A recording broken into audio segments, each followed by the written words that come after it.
All right, how many of you had a couple different soups? Wasn't that kind of fun to sample? I enjoyed that. So, and while you guys are here listening, I'll be sneaking back out there for a little bit more. So, I want to remind you of just a couple of things here. Again, we've got the second part of Doug's presentation tonight. And then afterwards, we'll have a 10-minute bathroom break, and then we will follow it up with a question and answer time. This is a great time to send in your question. So send it in using that QR link or the Bethel.Church, whatever you want to call that.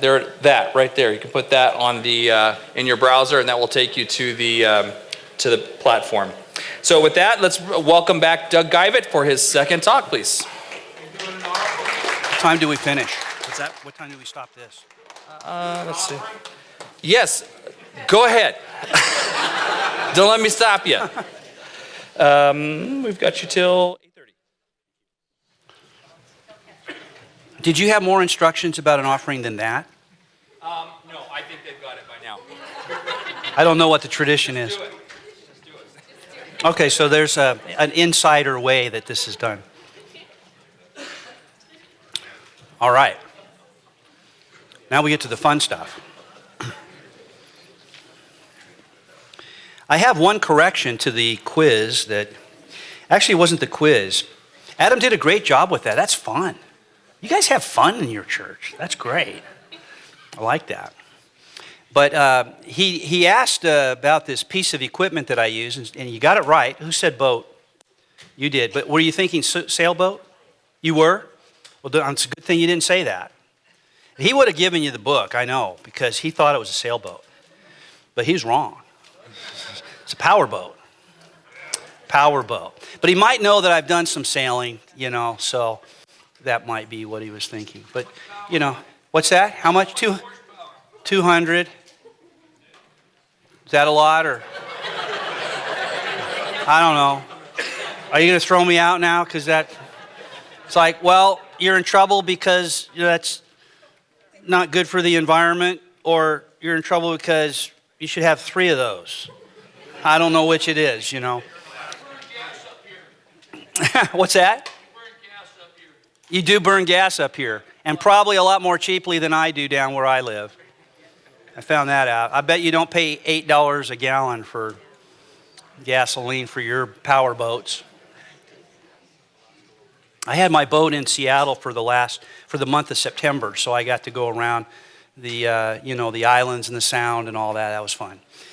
I didn't make it to Alaska, but I know people who have boats like mine who make that trip. So I'm probably getting too old to get around to that, but we'll see. And I don't think they drive all the way to Fairbanks. I don't think that big river that you've got that I saw from the airplane makes it to the right spot, but I could be wrong about that. It'd be a long trip. That's a long trip at 20 knots. It's like, okay. So we're talking about what is Christian nationalism, and I've talked about some of the difficulties with definition, and emphasizing this because we need to have a little bit of grace with each other when we're talking about these things. I was talking to a gentleman earlier who said that he's not sure why, in fact. He has some thoughts about it, but why in his interactions with people, they've come to the conclusion that he's a Christian nationalist. And so it'll be interesting to hear from some of you about how you're navigating that yourselves. Maybe you all are thinking, gee, where do I fit on this spectrum? And it is a spectrum. I was going to say that, just to illustrate, one of the Christian books, well, I guess I haven't shown you that yet. Christian nationalism is variegated. That means what does it mean, variegated? Multi-something, right? Pluriform, diverse. There are varieties of it, variegated. We use variegated for the colors of things when they have lots of different colors. But this same fellow, Matthew Taylor, says some of what gets called Christian nationalism is deadly serious. That's the kind that he's talking about in his book. And he says other manifestations are actually fairly benign and sentimental. Now, if you take nationalism, Christian nationalism in the sense that he is talking about in his book, then he would say there's nothing benign or sentimental about it. It's just bad news. And so he seems to be tilting his hat to the reality that there are things that go by this name that are not subject to the kinds of criticisms he raises. And I wanted to give you an example of that. In one book, and I thought I had a picture of it, maybe I have it in a future slide and I'll mention the title later. The authors are in the Reformed tradition of Christian thought, informed by Calvinism and Calvin's developers theologically, John Calvin. And their view is that there are two kingdoms, and there's the kingdom of the world, and that can be different, that can manifest itself in different ways depending on where you are in the world and what point in history you're in. They were part of the Reformation period, early Reformation period, so at the founding of this Reformed tradition. But the Reformed tradition is alive and well today, to be sure. And reformers, or people in the Reformed tradition or Reformed theological camp, are not living in the same kinds of circumstances that John Calvin was. The government has changed. If you live in this country, it's democratic. It's not part of a monarchy or what have you. So that's beside the point, because you can have kingdoms of the world that are just represented by different governmental structures and systems around the world now or over the course of history. But then there's the kingdom of God and God's purposes that he has for his own people, his children, the believers who come to know God through Jesus Christ and personal faith in him. And God has a plan for how they order their own society. And their own society isn't just the way you normally think about church, according to this particular type of Christian nationalism. It is that everything that you do collectively in society, you do as a kind of shaper and molder of Christian culture for your group. Not for everybody. You're not enforcing this or making this the law of the land for anybody. You're just saying that this is how we identify, these are our core values, and it's why we have our own churches, of course, but also why we have our own schools, our own printing presses, our own news outlets, our own social media platforms, and we do it for the sake of cultivating a culture that we identify with the kingdom of God as it's manifest here on the earth, in the midst of whatever secular culture we happen to be a part of as well, living. But their core identity is with the church and the Christian community, and they're very intentional about forming a Christian community that is in a certain sense called out and separated from the surrounding culture, though they want to speak into that culture because they're American citizens as well. Okay, but that's not the kind of Christian nationalism that is alarming to someone like Matthew Taylor. And in the other book, that's also from a Christian point of view, it's similar, though some of the language is quite different. And so, unfortunately, I've noticed that those authors of those books get drug into the discussion and subject to some critique, which might be misplaced in their case because of their conception of Christian nationalism. It's more like, well, you'll understand it better when I tell you what I think nationalism is, of any sort. And that's the first thing to note, is that Christian nationalism is a form of nationalism. I bet that surprised you. You didn't see that coming, right? It's a form of nationalism. And the adjective Christian is what tells us what form it is. We'll come to that. But so what is nationalism and what are the alternatives? This is a very important question. If not this, then what? Last night I was with a group of college students from UAF, right? And we were talking about a variety of different things, and this same point comes up, right? In lots of different contexts where we have questions about what this is. Now, nationalism is itself rather difficult to define, and you might be a nationalist and not know it, or you might think someone is and isn't. You might think you have an understanding of it, but you don't. And so we're going to try to get a little bit of clarity on that. But what I was saying to the group last night is that when we try to define something like this, or we take a position and then we find something wrong with it, we need to think about, well, what's the alternative to this? So I mentioned that I've had students teaching at a Christian university where they've come to me and said, I'm not sure if I believe this stuff anymore. And I've got questions and some doubts, to be honest with you. And we've talked, we've had good conversation.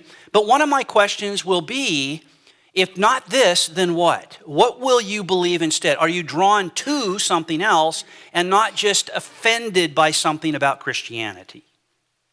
We had a very fascinating discussion last night about slavery in the Bible.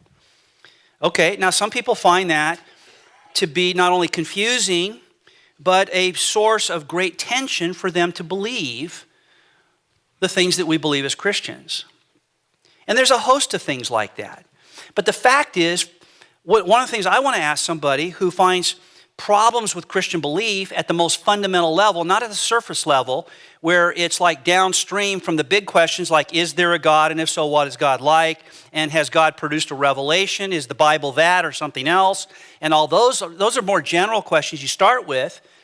And if at that level, somebody's offering me an alternative that's not as plausible as theism, then I'm going to be looking for some version of theism. And there are varieties of theism. There's Christianity, there's Judaism, there's Islam.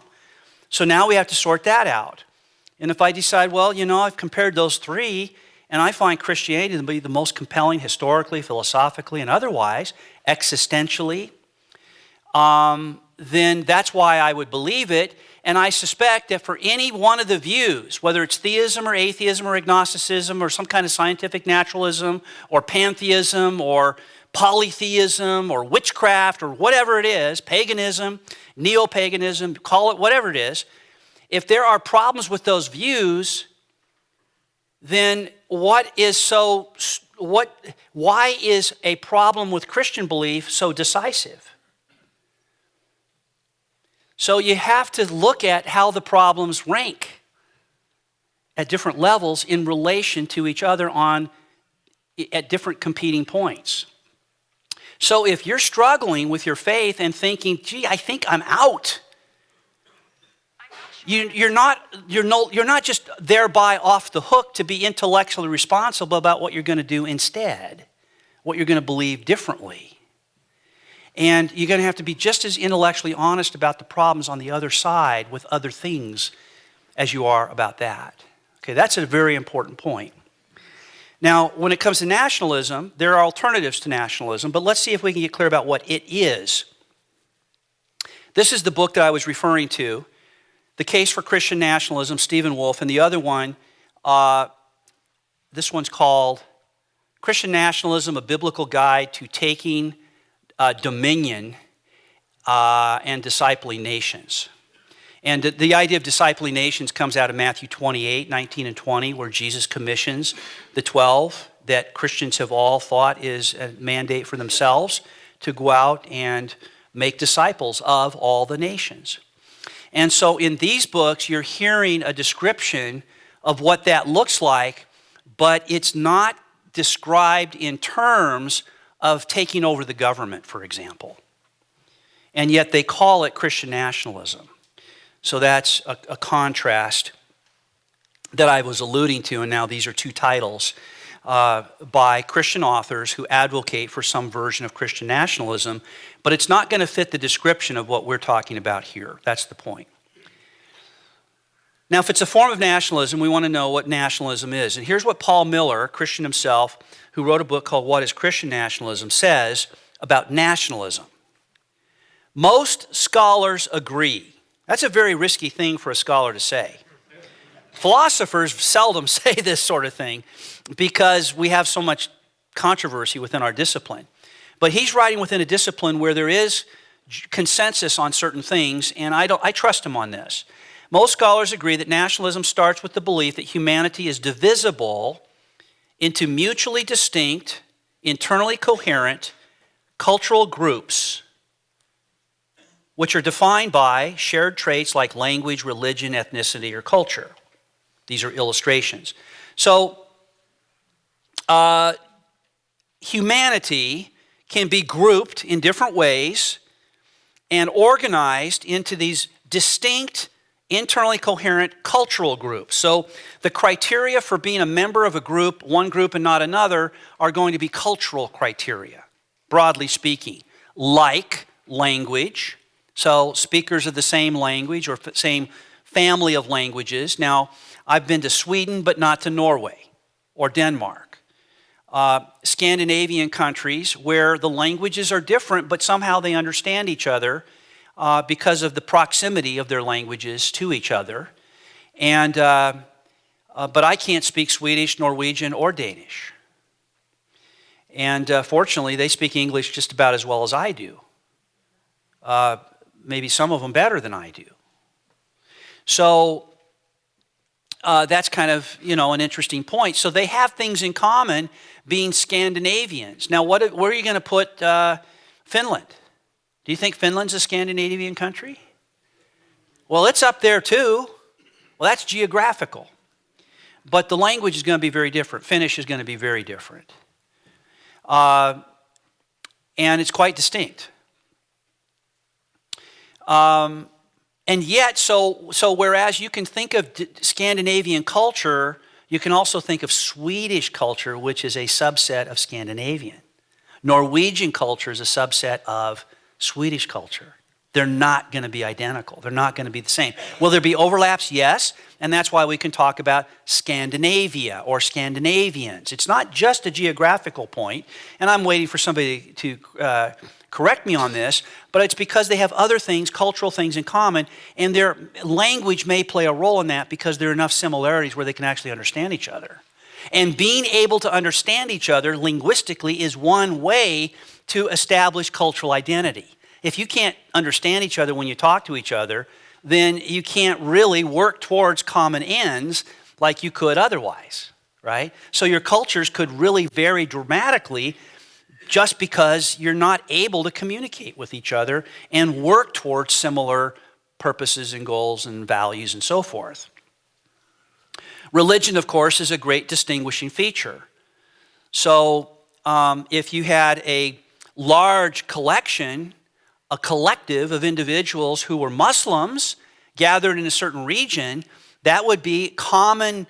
That would provide substantial common ground for them to identify with each other in contrast and in contradistinction with other groups that don't share that Islamic faith, right? And then there's Sunni and Shiite, right? There's just different versions of that. And they don't always get along with each other, we're told, right? That's probably putting it mildly. So that must be because of some real differences in their religious outlook despite what they have in common. So you can have broader categories of cultural common ground, but differences even at the cultural level on some more refined point.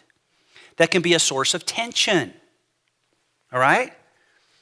And so then you could do this with Christians. You could do this with differences between, the Great Schism as it's called, between the Eastern Church in Constantinople and the Western Church in Rome has a lot to do with cultural differences, frankly. Some theological as well. So religious and cultural differences split the church at that point in history, and so you've got the Orthodox Church, which was sort of centered in Constantinople, and the Roman Catholic Church centered in Rome. And there are very significant differences, and they made a difference to different parts of the world. And yet they're both part of this larger domain that's Christian. And we're not even talking about Protestants when we do that, when we make that distinction. Ethnicity is another one. And other cultural things having to do with customs, having to do with values, things that we prefer over others. Even without thinking that one is better than the other, you just do things differently. Different doesn't mean better, but it might to somebody who thinks that that difference makes a difference to what is best. So our differences can divide us about what's good and what's bad, or they can just be a matter of preference, and we just happen to like the way we do things, right? So what you have for breakfast at a Swedish hotel, in Stockholm is probably going to be different than what you'd have for breakfast here in Fairbanks. But maybe not that different because you have a fishing culture as well, and that's a big part of it for them. And I've traveled to all the continents except for one where I've not been invited to give a lecture on anything, to say nothing about Christian nationalism, and that's Antarctica. Haven't been there yet. So now there are things about your culture here in Fairbanks that are unique, that are different than my culture in Brea, California. And they're necessitated by weather conditions. Your weather's different than my weather. I've been in weather like this before, and I'm leaving soon enough to avoid the worst of it. You have that to look forward to, right? We're coming out of the worst of our weather, which is very high, hot temperatures. That's what's worse for us. You don't complain about heat, right? Maybe you do. Maybe you're so used to the cold, it's like, what's that? Oh, that's the sun? Oh my gosh, it's hot. Bring me the winter. Okay, but you do things differently here out of necessity, and those make for cultural differences. They catch on. And, you dress differently here. I was wearing shorts and a t-shirt and washing my car 2 days ago out in my driveway. And the day before that, I was mowing my lawn. It probably needs it again already. Well, you're kind of off the hook for that for right now. Right? I remember visiting Alaska when I was 10 years old, and they were mowing the lawn at 2 in the morning. Right? Because it's a little different, right? You can do it whenever because you got plenty of light. Cultural differences. So scholars agree that nationalism starts with the belief that humanity is divisible. You can make these distinctions along these lines. You could have, and they're natural dividing points, okay? That he's not making a normative claim, he's not evaluating, he's just saying this is how it is with nationalism. That's the starting point. Then he says, look at the yellow here. From there, scholars say nationalists believe that these groups should each have their own governments. Okay, so now here's where nationalism comes in. It starts with these differences that are culturally distinct and that help you organize people in these different groups that have things in common. And now it's making the move towards government and saying these groups should have their own governments. Now, another way to put it, some nationalists wouldn't say should, but they might say are entitled to. Or this is a legitimate basis for defining how your government is going to operate. I mean, after all, it's got to operate somehow, and it's going to have to operate, you would think, ideally in the interests of the group, the collective, the people, the things that they have in common. And if there's nobody around to disagree with them, well, of course their government's just going to evolve out of their culture, right? They're going to have to govern their society one way or the other. It could be very loose-knit, or it could be very tight and have lots of laws like we do in our country. But somehow you're going to have a government. And if it's not influenced by outsiders because they live on the other side of the tundra or something, there's no contact, then you're just going to end up evolving a form of government that suits your group. And then you might encounter a group someday that did the same thing you did, but they have a completely different governmental system. So this is not inherently bad. You hear what I'm saying? In some cases, it's going to be just natural. Before Columbus arrived on our shores and Native Americans pretty much had the run of the place, they were still quite distinct from each other. Navajos are not a lot, they're different than Apaches, believe it or not. Or Comanches, right? And there's how many dozens of different tribal groups and remnants still in our Native American culture. True in Alaska as well.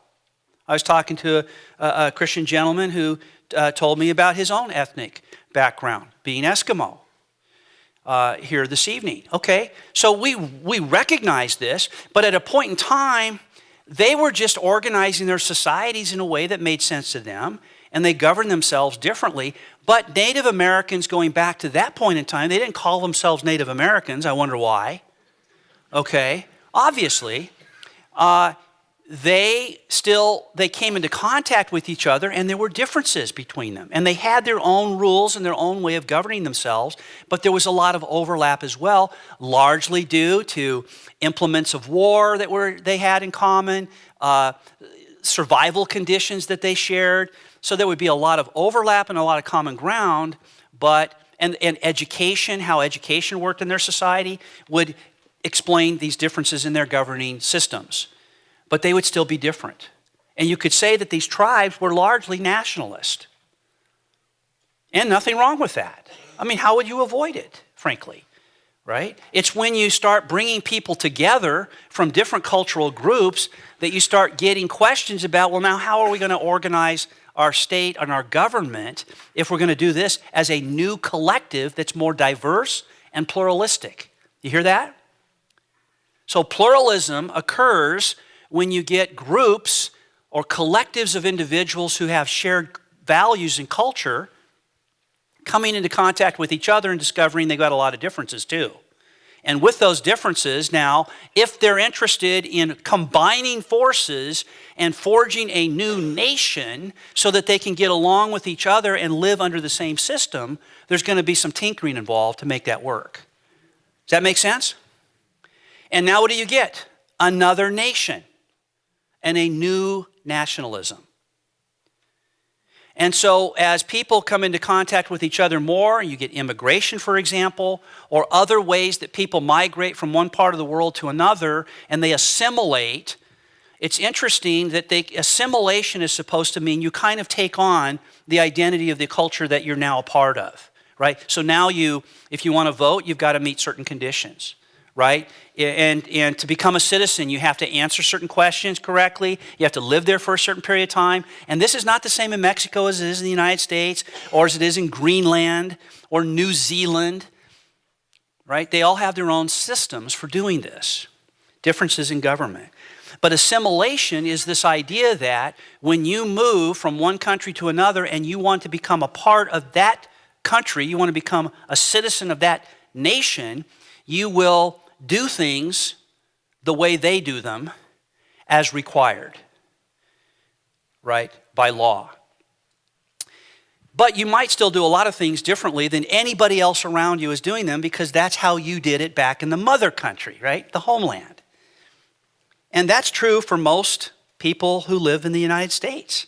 Historically, whether you're a first person off the boat, can probably trace your lineage one way or the other back to somebody who was an immigrant. I can. That's true for me. Now, I have family that go back to the English era during the Mayflower period. I mean, not long after the Mayflower, I have relatives coming over to the colonies, to this area, before revolution was even envisioned. And then on the German side, where I get my last name, my grandfather's grandfather came over from Germany in, I think it was 1850, just in time for the Civil War. He was escaping all the European wars and came over here. I've been to the village that he came from. The village he came from has Geivetts going back to 1710. That's a long time in a little village. And I met some Geivetts over there. We're friends. And cousins, I guess, right? So you get this melting pot phenomenon, and with that you get challenges to identity as a nation because your culture is becoming more diverse. You hear that? Okay, so now the question is, how does government manage to protect and promote the identity of a people within appropriate bounds? And government does that one way or the other. And that sovereign national groups, this is also part of the view of nationalism, provide meaning and purpose for human beings. Now, some Christians will quibble with this and say, well, only God should do that. But the idea here is not that this is instead of God and your government becomes your God because it's what provides you and your group with meaning and purpose. No, it's that you might conceive of meaning and purpose in divine terms based on divine revelation and think that's what it is to achieve human meaning and human purpose and satisfaction in life and just to live life on God's terms, we need a government that honors that and respects that. You see, so if you had a human system of government that sought to reflect that concern about God's values, that wouldn't be idolatry by itself. Does that make sense? Because otherwise you could read this and say, oh, I guess nationalism would be a form of idolatry because that's where that's your source of meaning and purpose. Oh, wait, you don't see that. It's on there. But if it's just an instrument or tool for conceiving of the promotion and preservation of purpose and meaning on God's terms, that's just a human device for achieving a godly goal. And that's not idolatry. Now, if you switch it and say, my government is my source of meaning and purpose and all that, well, then that would be idolatry, wouldn't it? Am I making myself understood here? I'm not sure, but trying. So that's what nationalism is, and so far it doesn't look like it's necessarily a bad thing. But in our current climate of opinion, and it's not the only way to go, by the way. We'll talk about an alternative to nationalism in a moment. But if right now you might be wondering, well, how could you make it work without being nationalistic? I mean, is there any alternative? I mean, can you really do it differently? Given the description I've given, and the answer is going to be yes in a certain sense. And we find this in a book called The Virtue of Nationalism by this, I think, American-born Israeli. He lives in Israel and raised his family there. And you see the cover on this book? See that? It's all these puzzle pieces and they're flags from different countries of the world. And so they fit together somehow. That's the global family of humanity. But within each are these different nations who have different ways of doing things, including organizing their systems of government, their ways of ordering society for peaceful purposes. And he says, the nationalism that I grew up with and that he advocates for in his book is a principled standpoint that regards the world as governed best, now he's making an evaluative claim, when nations are able to chart their own independent course, cultivating their own traditions and pursuing their own interests without interference. He thinks that's a good thing. He thinks it's good if countries can do that. Nations can do that. States. He uses the term nation and state more or less interchangeably, but he talks about collectives in society that include family, they include nations, so you can have larger or smaller groups, but they should be able to exercise a certain measure of autonomy and decide for themselves how they want to organize, right? And it could be quite different than somebody on the other side of the pond, right? The Atlantic or the Pacific or different countries on the same continent, like in Africa or South America, various parts of Asia. They have their own distinct ways of doing things. He thinks it's a good thing. And he thinks it's actually, he's saying not that it's good that we get to do it our way because everybody else's way is wrong. He's saying it's good that each collective can do it its own way. That's good for the world, as long as they can respect each other in the process. So that's an interesting angle, because a lot of people would say, no. Nationalism is inherently committed to the betterment, the bestness of my way. Our nation is the best nation. It's better than any. Okay, now, what about this, this phrase that's used, or this motto that's used by Donald Trump right now to represent his purposes and his goals in his campaign? What is that? Make America great again. Now, that by itself doesn't say make America the greatest nation on earth just like it used to be. Does it say that? It's not saying that. Now, he might believe that, right? You might have other reasons to think that's his view, but MEGA, make America great again, is is assuming that America has been great by some criteria, by some measurement, right? And it's lost traction. We've lost that greatness that we had at a time, and we want it back. And we want to make America great like it was again. And you can do that by voting for me. That's the message. Am I right about that? Now, when you want to get in, poke around in the details, you want to know, well, now, what does he mean by great? And when did we lose it, and how did that happen, and how are we getting it back, and what's that going to look like? And why should we trust you? Those are all legitimate questions. But the point is, just making America great again doesn't have to mean, though it might mean, because there's other things that determine the actual meaning of that phrase than just the words themselves, because of the culture. But it doesn't have to mean it's the greatest, it's exceptional, it always has until the Democrats took over, because he's Republican, right? And other Republicans, until the swamp came along, you know. And I guess Washington, D.C. was a swamp at the beginning. I mean, literally, right? So maybe that's an interesting, appropriate metaphor. But just to make it great again is to ask for restoration of a kind of country that we value. But obviously, he knows that a lot of people don't value what he considers to be whatever it was that made us great before, because he thinks they're fighting for something else, and they're Americans too. And now that's where we are starting to get into trouble, because we have a clash of expectations and aspirations. And with the clash of expectations and aspirations, our effort to establish a nation, of a state, a national state, where we have all this stuff in common, is at risk. It's threatened. And it's threatened regardless of which way you go.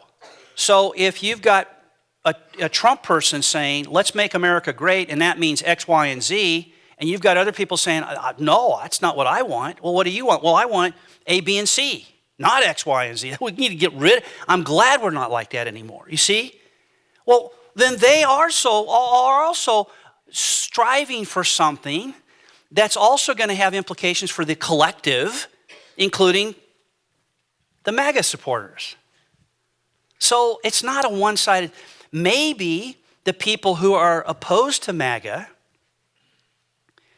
are also nationalists. It's just that they want a different kind of nation. And they're happy to part ways with the way it used to be, or maybe they think this Trump is just frankly wrong about what made it great before. It's something else that made America great, and that's what we're still working for. Is that a possibility, that could be part of the mindset that explains this tension that's going on between the two factions? Just to name only two, there are many. You hear what I'm saying? So Americans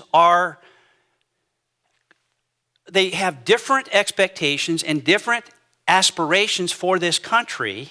And I want to say, don't think that just because the MAGA group clearly has a definite vision that expresses their aspirations and their expectations, don't think for a moment that's not true about the other side.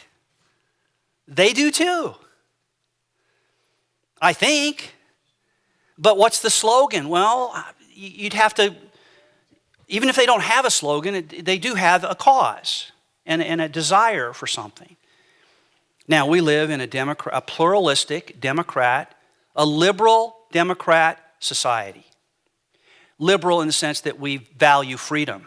And there are things, presumably, we hope, I sure hope, that people on both sides of this particular divide that's going to be at stake in a few days with our election have in common a desire for liberty.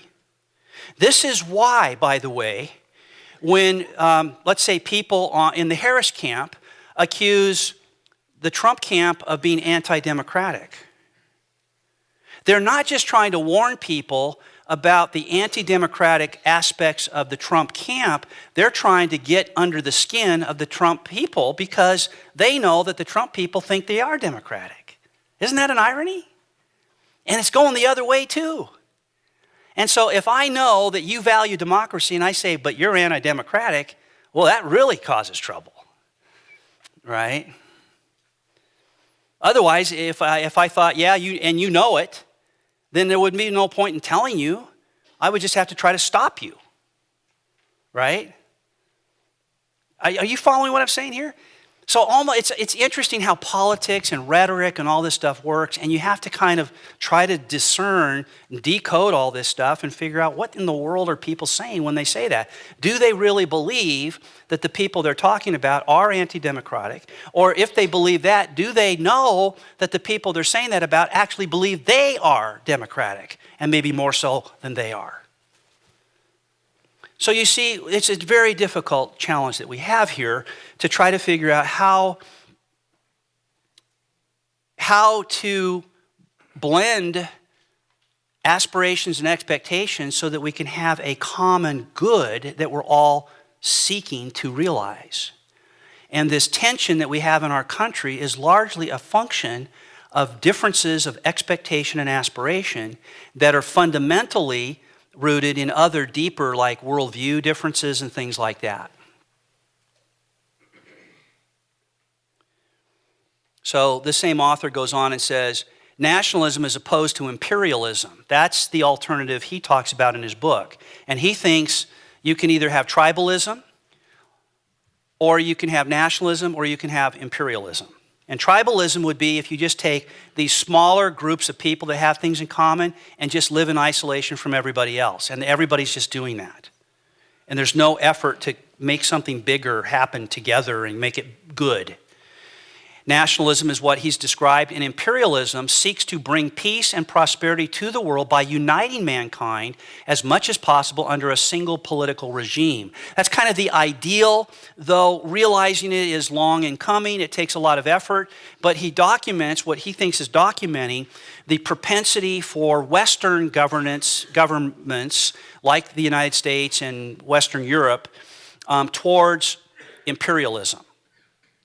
Not the version of imperialism that was, like the British Empire type imperialism, but more like we're all trying to come eventually to some emerging of minds for a centralized government that will help the whole world collectively. And there are indicators that a lot of our Western political leaders are talking to that end, and many of them are Republicans and many of them are Democrats, turns out. So this isn't a Republican versus Democrat thing he's talking about. He's talking about a different level of difference between those who are nationalists and think that's good, because it's good to have diversity of nations, rather than trying to make everybody play from the same rule book. So we have different sports in this world, and they all have different rules. That's kind of like a picture of nationalism. People who love soccer think soccer is the greatest thing in the world. People who love American football, they might think that's the greatest thing in the world. Or they might just think that's the sport I love. That's my people, right? Or what's it? Them's my people, I think is what we're supposed to say. Right, them's my people. All right. But if you're going to play football, you can be on this team or that team or whatever team, but you're all part of the same league and you play by the same rules, or you're not playing the same game. And as the world has gotten more complicated, a lot of people think that we need to start playing by the same rules. And we need to start evolving society globally towards something that's more unified and singular and less diverse. So that's an obvious contrast with the nationalism that he was describing, isn't it? Now, what's better? He makes the argument that nationalism is better as long as you protect yourself against certain negative tendencies that are often associated with it. Anyway, he says an order of independent nations would permit diverse forms of self-government, religion, and culture in a world of experiments that would benefit all mankind. So it's kind of great that people can experiment with different ways of operating. I have a Christian friend who teaches philosophy at a secular university. He's retired now. And we've known each other for 30 years or so. We've done some work together. And he's been saying that if if he actually said the other day, if he did this on his social media platform, if Trump wins, he's seriously considering moving to Canada. Now, on an imperialist approach, it wouldn't make a much difference which country you lived in. You'd just be crossing over borders like you do in the United States. Actually, it would be different. In the United States, if I go to Oklahoma, it's different there. There are people leaving California. I mean, we've lost representation in Congress, in the House of Representatives, because of the population reduction in California. With the new census, we had to give up a couple of seats in the House. Why? Because people are leaving. Where are they going? Florida, Texas, Tennessee, Idaho. Do any of these places have anything in common? They're all the same color on a map, a red and blue map. These are red states, as we like to say. What's going on? Well, there are a lot of people feeling disenfranchised in the state of California. They're saying, I'm done, I'm leaving, we're moving, we're out of here. We're going to raise our family in a different place where we can do things differently. We do things differently from state to state in the United States. But an imperialist approach would say, not only are we going to do everything the same way in all the states of the United States, but it's not going to be the United States different from, say, Western Europe or all of Europe. We're all trying to get to something where we're all playing from the same handbook, same rule book. And so diversity just disappears. And yet here we are trying to celebrate diversity all around us. So we're in a kind of a fix trying to figure out how to make the world work. It's kind of complicated, don't you think? I'm kind of glad it's not my responsibility to figure it all out. In recent decades, we have seen growing advocacy, and notably in America and Europe, for a new liberal empire that is supposed to save us from the evils of nationalism. He says that one of the greatest evils of nationalism is supposed to be hatred and bigotry towards others who are different than themselves.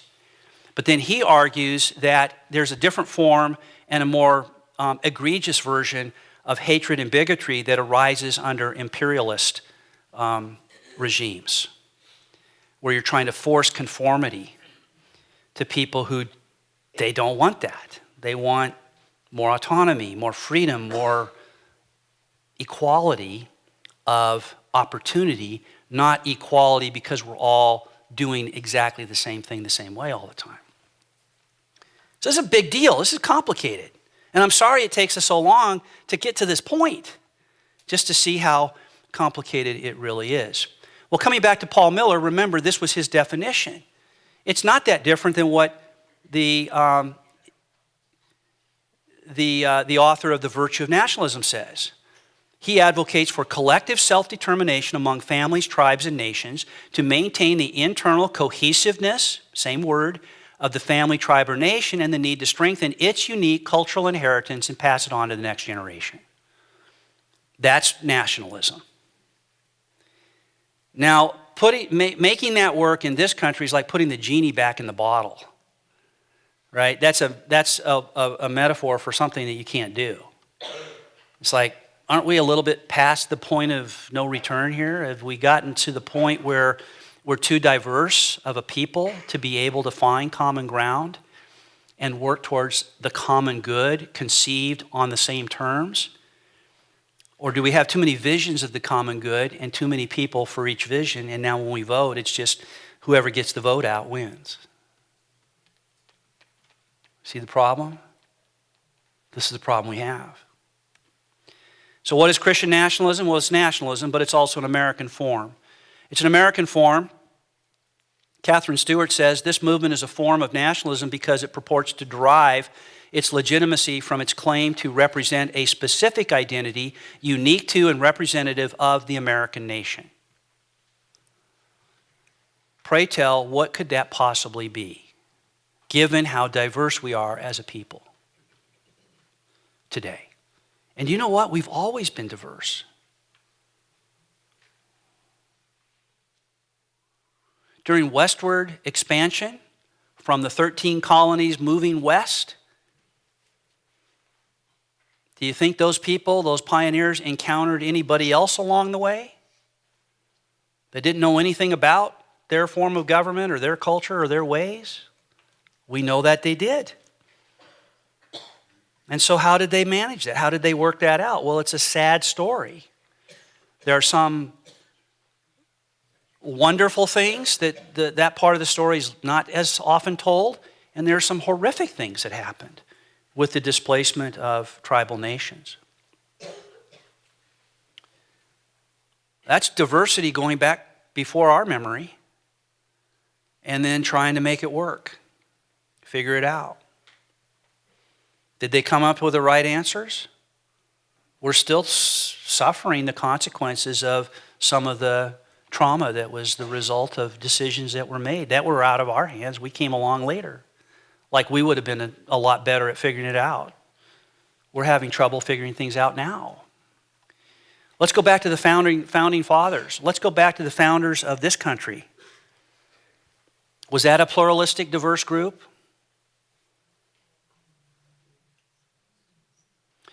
Think about religious sympathies, just religious sympathies alone. Can you think of states where Baptists prevailed? How about in the North? Were there any Baptists in the North? What colony would you associate? Rhode Island. Yep. What about Congregationalists? Massachusetts? Roman Catholics? Huh? Okay. How about Mary's Land? Why Mary's Land? Who was Mary? She was Catholic. What about the South? How about Anglicans? We have any Anglicans in the group back in those days? What were they? What is another name for Anglican? Church of England.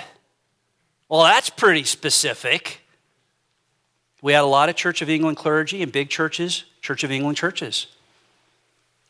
You know what they were, what people who were largely Church of England folk were called during the Revolutionary War period? What were the Tories? What were the Tories? What was the alternative to being a Tory? Whig. What would you rather be? All right. The Minutemen were Whigs. Not war Whigs, were Whigs. All right. And the Anglicans, the Church of England people, the people who are still loyal to King George during the Revolution were Tories. And they weren't real popular when the war ended. And a lot of them got shipped away. That's how we achieve cultural unity. Right? Let's just find someplace else for those people. Okay? So what, did we have this all figured out at the beginning and we've just kind of wandered to the point now where we're pluralistic and we have problems? No. It's always been a challenge. Christian nationalism is a totality. It's not just an American phenomenon, but it's supposed to be Christian. Totality of national action consisting of civil laws and social customs conducted by a Christian nation as a Christian nation in order to procure for itself both earthly and heavenly good in Christ. That's Stephen Wolfe in the case for Christian nationalism. But I thought he was not one of the, the more extreme versions of Christian nationalism. Well, what he means by a nation is something that can be parallel to secular civil society. But he is describing how Christian values and Christian efforts to achieve a nationalism in this country, America, would be referring to God's revelation, the values of Christian society that would be good for everybody. Are Christians the only ones who think that their conception of the good life is a good life for everybody? Are Christians the only ones who think that way? No. Do you think that maybe some other religious outlooks or people that are just secular, have no religious point of view at all in this country think that their conception of the good life is actually good for all? Or do they think, no, it's just what is good for us, and we just think you should live the same way as we want? That's your choice. If you have a conception of the good life, your choice is either to think that if we all did it this way, we would all be better off, or to think, well, I don't really care whether you'd be better off or not. That's what I want for my group. And neither one sounds really great. One sounds kind of patronizing, and the other one sounds completely selfish. So how do we make this work?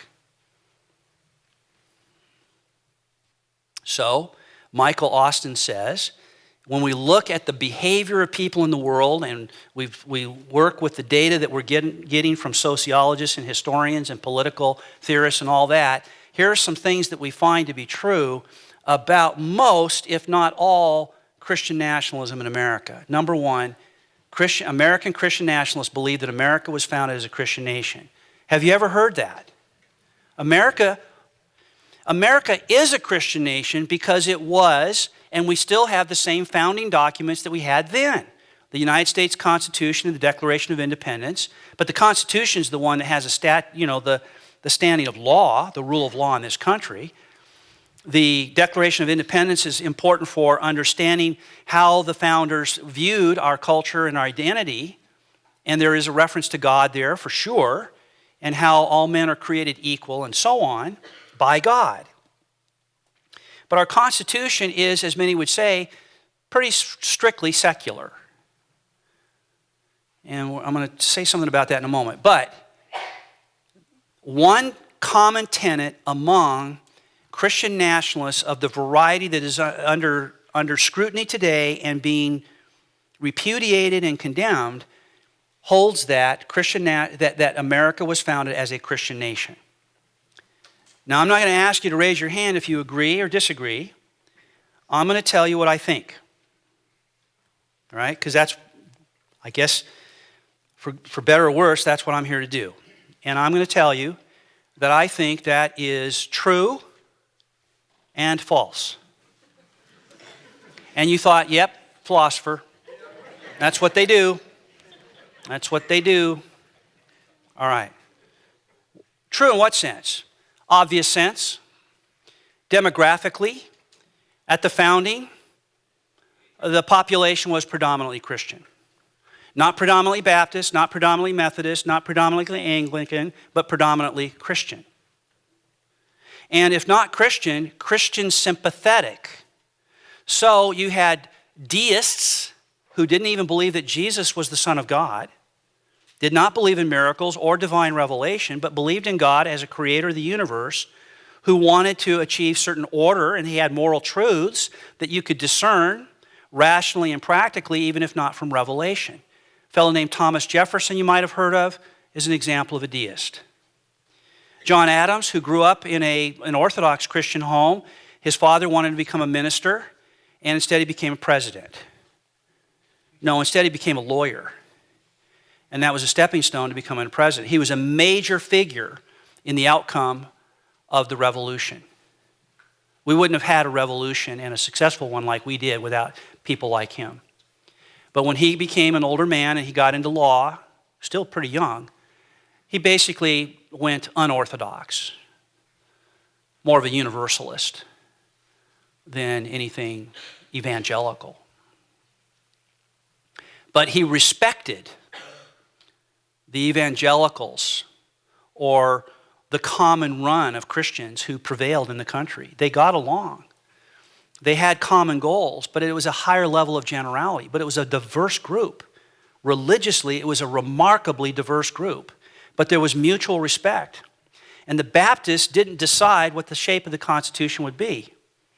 Rhode Island had a say in it, but they weren't the only ones. And we had this convention that lasted for months and was miserable for everybody involved, with representatives coming from all the colonies who didn't like each other or didn't want to do things in our colony that you like to do in your colony. You know, like grow tobacco and have slaves, things like that. Or, alternatively, other things. And so they had the hardest time getting a constitution approved. And yet, in the end, all 13 colonies eventually signed on. They call it the miracle at Philadelphia. If Thomas Jefferson didn't believe in miracles, that might have been the exception. And it is remarkable that people as diverse as they were, and in a way they had no choice, because now they're independent. Now you've got 13 independent colonies who fought together to remove themselves from under the burden of King George. Now what? Oh, now what are we going to do? Are we going to be able to do it together? Or are we going to end up with like 2 nations? How's that going to work? And every state has its own interests. And that's why this is called the United States of America. And states' rights are still a big issue in this country. It's very hard to figure out what latitude individual states ought to have given shared federal concerns. It's a big deal still.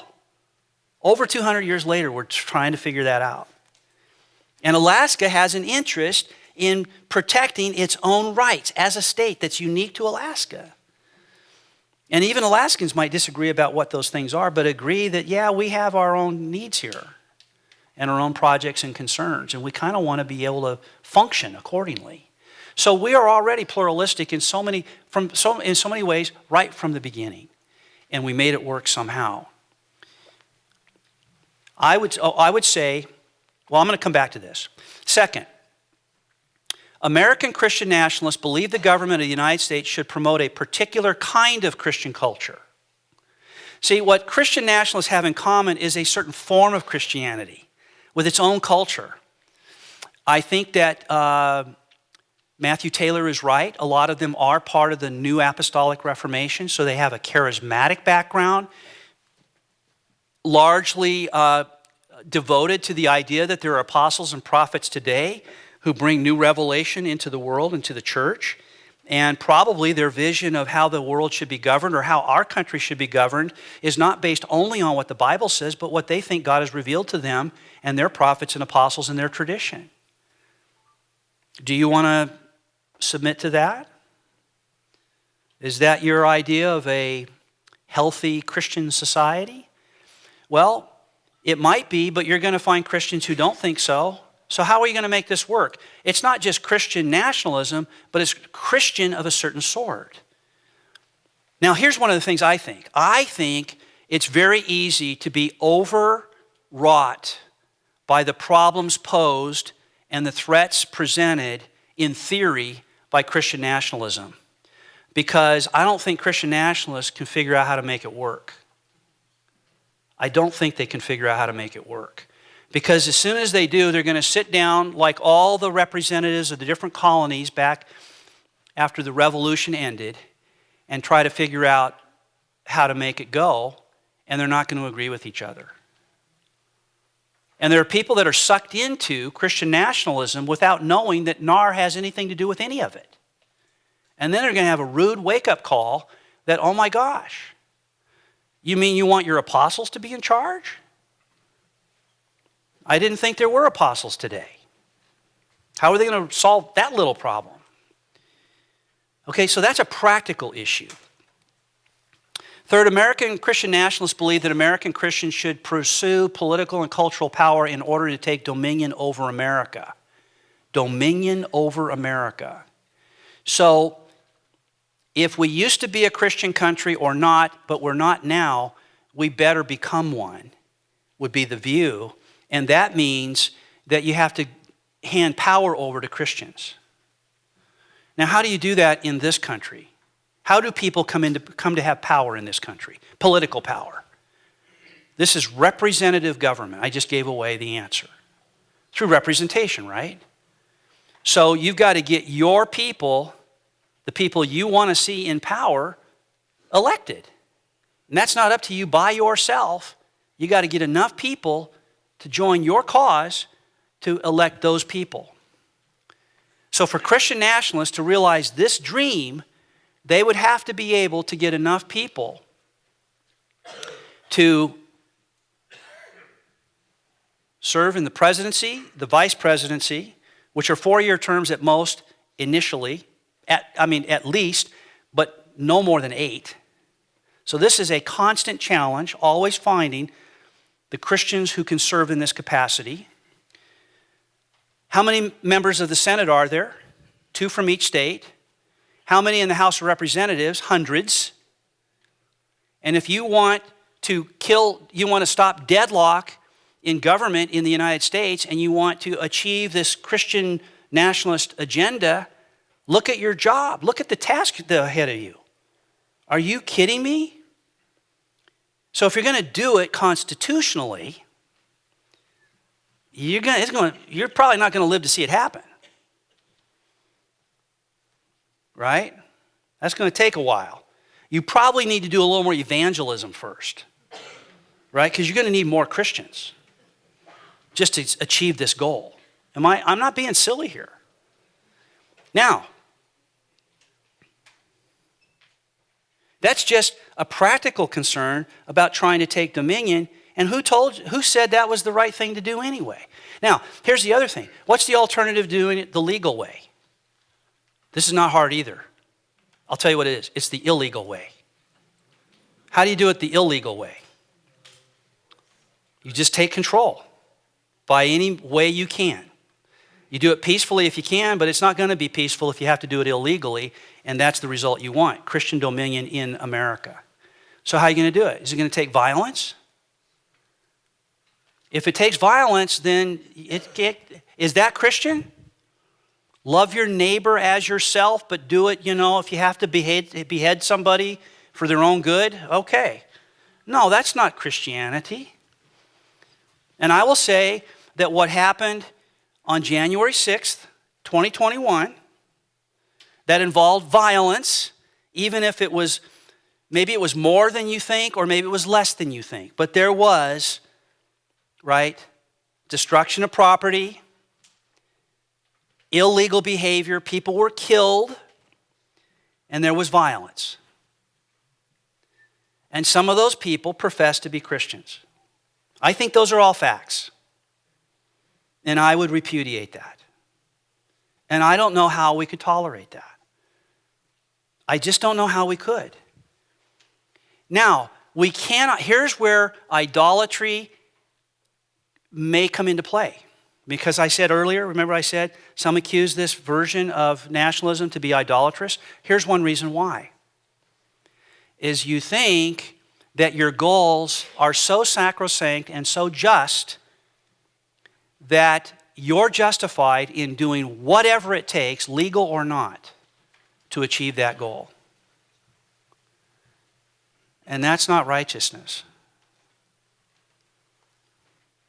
And if somebody says, but the alternative is that we have to live in a secular society where the culture becomes more and more crass and corrupt, and now we're trying to raise our families in a culture where men can be women in women's sports, or LGBTQ rights are not only rights, but they're now making it impossible for parents to be sure that their children are not being introduced to an experimental form of life that's completely at odds with the family and their values, and so on. See, what we do is we trot out all of our concerns about the direction of culture, and we say, what, that justifies our taking things into our own hands? Well, that's a problem. Because what you consider crass and all that, if it leads to violence and that's your alternative, how is that better? It can't be. American Christian, this is number 4, American Christian nationalists believe that American Christians should prioritize American interests over the interests of other nations. Now look, I think that's a function of their nationalism and not a function of being Christian nationalists. When I read what Mike said about this is his wording on this 4th point. When I read what Mike Austin said about this in this section of his book, I was looking for him to say when it is, give examples of when it is that when a nation looks out for its own interests, it sometimes goes morally awry because the interests of another state actually are of greater value than the interests of their own state. And I didn't see a good example of that. So I've been trying to think of an example of my own, and it might be that self-interests on the part of one state are actually morally crass or morally inferior to that of another state, and what it would really mean to honor what the interests are for another state would be to adopt those same interests for yourself and say, you know what, that's something they're doing better than we are. And that's a value we should try to cultivate and foster and promote in our world. Okay? But there's a lot of concern right now that because of the talk about American exceptionalism and so on, and isolationism, that we can just withdraw from the world and not be concerned about the welfare of others. And I don't see nationalism as being inherently committed to that. Okay? For one thing, you might have to be involved in world affairs and have foreign policy and be involved in geopolitics in a wise way just to be able to preserve what's unique about your own identity. And notice, if you get it right and you're doing things well, then any exceptionalism that other people are noticing around the world is going to be a magnet for them to come to you. And America has seen that happen. A lot of immigration has been among people who can't wait to get out of where they are, the hellhole of existence that they survive in. And they see America on the horizon, they say, gosh, I want that for me, myself, my family. And so to be an exemplar in a community of nations where you're doing things in a way that is attractive and people are seeing, yes, human flourishing happens in that part of the world that never would happen here. We do want that, right? And an imperialist form of government isn't necessarily going to achieve that, but there's not going to be any place you can go. Oh, and I was saying about my friend who said, you know, I might just move to Canada. Notice that's kind of a nationalist way to think. And I wrote him and I said, and I put it on his social page because everybody saw it. I said, you know, Canada, it sounds like Canada. Oh, people were chiming in and say, well, you know what? There's a long waiting period. There are all these hoops you have to jump through to become a Canadian citizen and enjoy all the rights of living there and all that. And I wrote and I said, it sure sounds like they're nationalists there in Canada. So if you don't like nationalism, then, you know, Canada's probably not the right place to go. I'm not sure where you'd go, but he said, yeah, but it's not, you know, like Trump's version. Okay, that's true. That's true. And I'll bet you Canada's hoping that they don't suddenly get an influx of American citizens who leave the United States because Trump won the election. They're probably thinking, if nothing else, let's hope he doesn't win because of the people that are threatening to move to Canada. And then they'd have all the same problems that we're having. All right, so where do we stand on this? Number 5, American Christian nationalism fuses the American and Christian identities of its adherents.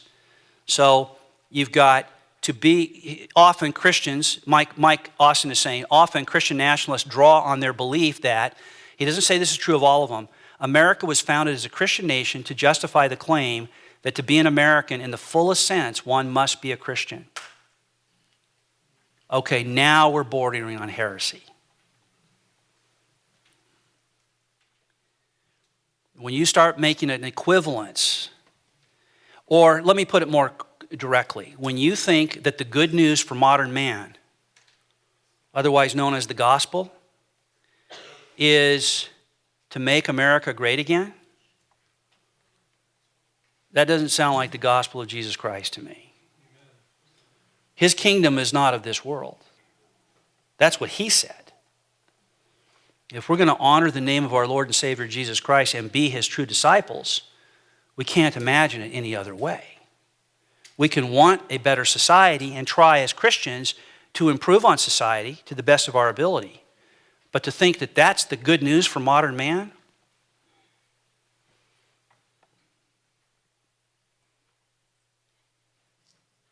Long time ago, long before Christian nationalism emerged as a big thing, I decided that we're probably better off if we don't have Christians in highest levels of government who are known for being Christians because of the difficulty it is to serve in that capacity without compromise.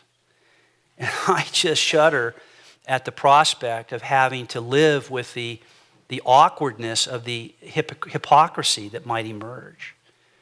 We're seeing it among pastors, for goodness sake, all over this country. and we expect our politicians. And actually, Christian nationalists of the MAGA variety are not that particular about the moral character of their leaders, I suppose. I'm just saying. You know who I'm talking about. I don't know what happened when during the first assassination attempt. It must have been sobering. And it sounds like it was for him in some ways. But we have people following him with amazing zealotry and uncritical, unhealthy attachment even before that, and making excuses for this devotion. And it is more than just political support. It's a devotion I don't understand.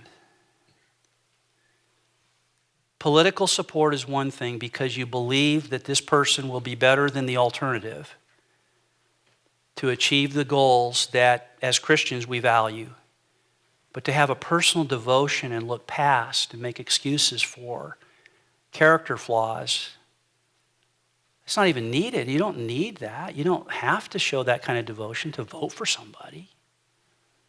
What's wrong with us? Can I say that here?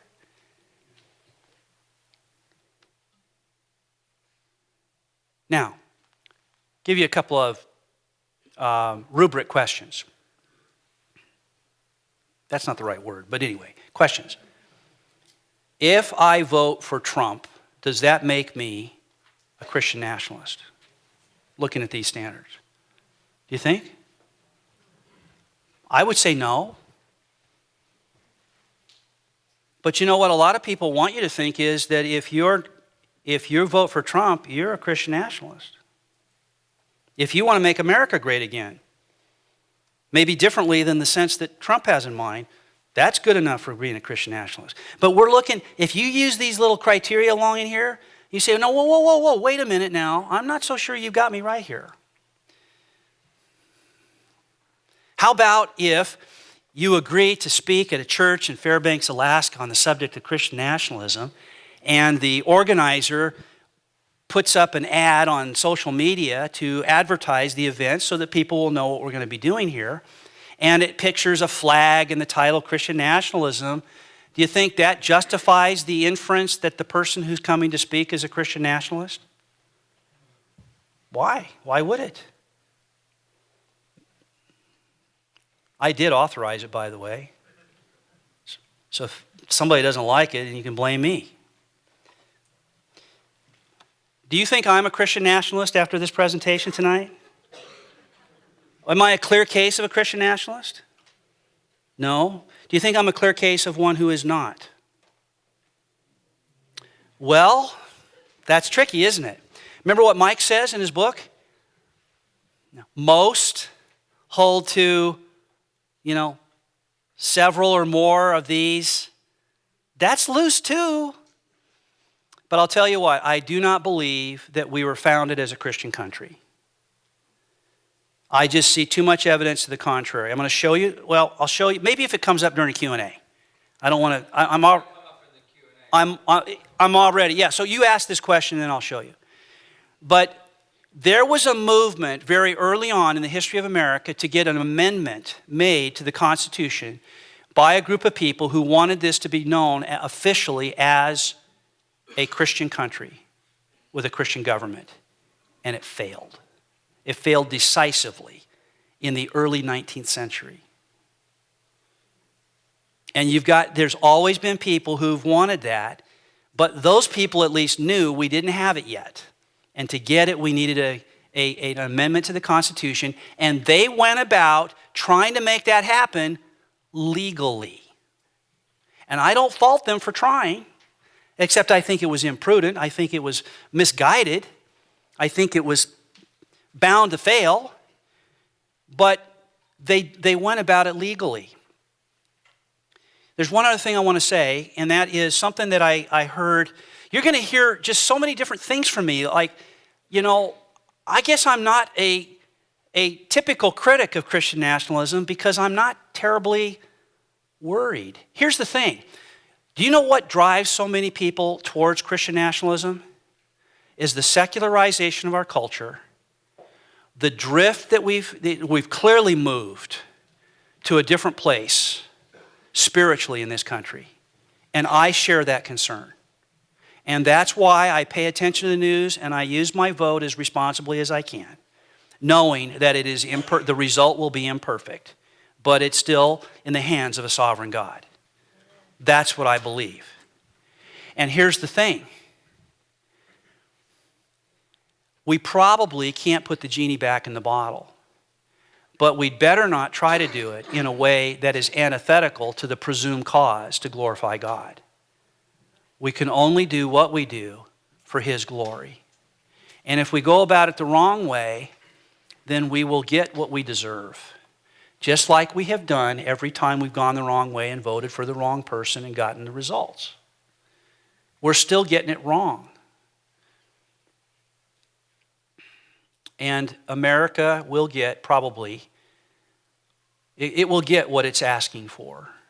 And I'm a little concerned about that for the country. And I'm not wild about our options. But as you know, I think that we should vote. And what we need to do is comb through the scriptures for principles about what to look for. In Romans, in 1 Peter, in the Gospels, and in various passages, I have them in my outline. See, we need like 2 evenings for this. Because we should look at scriptures that talk about how we must obey our governing authorities unless to do so is a violation of the will of God. And we saw that in the book of Acts when Paul and others had to say, I'm sorry, you're asking me to do something I cannot do. Jesus Christ is my Lord. We are ambassadors for Christ, and we will preach the gospel. And you can kill us, but we're going to die doing that. Any questions? Okay, then, I'm leaving now. All right, that was Paul's attitude. I've got the Lord's business to tend to. He wasn't trying to overthrow the government, right? Our dilemma as Democrat citizens of democracy, it's so difficult because for them, they didn't have a choice. They got what they got. Nobody got to decide it for. Nobody got to decide it through representation. You had to be part of the aristocracy back in Rome. All right? They didn't have a choice in who their governing authorities were. We do. So we should be able to make, should be easy for us, right? Except it's not. Because a lot of our choices just aren't really what we would choose.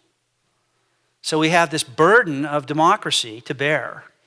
And God just wants us to do it with wisdom, sensible to His priorities. He wants the church to flourish. He wants individuals to be free to preach the gospel and to worship Him without menace. Because these are things that Christians are going to do, legal or not. Right? But beyond that, it's not that clear that there's much else. Violence is out of the question. And there is no kingdom on earth that represents the kingdom of God the way Jesus would.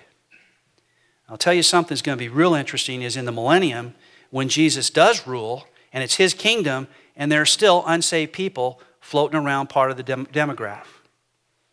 There will be unbelievers in the millennium in my view of how Revelation comes out. So we'll get to see how He manages that. But not now. It's not going to happen now. So some of these things I agree are problematic. Others I think are not so much. I'm not so sure about the one where our interests have a kind of priority and precedence for us over the interests of other nations. I think that we want our interests to be virtuous and worthy. And if we can learn something of value from another nation, then by all means, let's do it and do it with humility and vigor. But to think that because they're having troubles over there, we should sacrifice some of our resources to make their life better, that's going to be a debate that has to happen. But we're not even close to solving those problems until we solve these. And so my view, in sum, is that Christian nationalism of the sort that we've been describing, even if it's not of the sort that Christians who write books about it are defending, there are plenty of Christian nationalists out there. And some of them they're politicians and they declare themselves to be Christian nationalists and proud of it, and they want the government to take over. I mean, the Christian church to take over, or Christians. So Marjorie Taylor Greene is one who talks that way. And Lauren Boebert talks that way. Have you heard these names? And I disagree. I think that's a mistake. But they see, here's the thing, they have constituents in their districts, in Colorado and somewhere in the South, that believe in them and want them to represent them. And that's who they represent when they say those things, or the people who voted for them. They don't represent me, and they don't represent the people from their district who don't believe that. And that's just how it is in America. But we've also got Muslim representatives in Congress who probably want something very different. And this country would look a lot different if the majority of our congressmen and women were committed to Shia law. And I hope that doesn't happen. But could it happen in this country? Yes, because it was the genius of our founders to create a place where we have religious freedom without religious formal representation, formal government. And so our democracy is always at risk of shifting towards the secular and away from God's values in this world. But as long as you and I are here on this earth, that will be a challenge for them. But not if we don't vote. Not if we don't speak up. You got to make, if you're not happy with our choices, then get involved in primaries. Right? So I'm winding down here kind of awkwardly because it's not the way I intended to end, because I wanted to give you a couple of passages of Scripture about what our mandate truly is. But I think you understand from my allusions to specific passages, quoting Jesus, right? My kingdom is not of this world. That we've got to give up any propensity towards idolatry. And if we associate the gospel with Christian nationalism, then that would be heresy. And we've got to be careful about that as well. But we serve a living God, and He turns the hearts of kings, even wicked kings, to accomplish His goals in the world. And we already know the ending. We're just trying to make this world the best place it can be with the benefits of the gospel before time runs out for every living man, woman, and child.